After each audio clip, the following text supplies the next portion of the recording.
সালাম জানালেও তো কিভাবে দেব প্রতিদান, স্যালুট জানাই তোমাদের মন থেকে।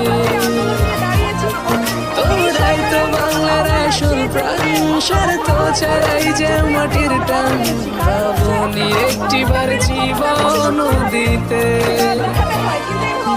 ও দেশবাসী তাকিয়ে দেখো না, সব ছেড়ে গেলে তোমরা হাল ছাড়ো না।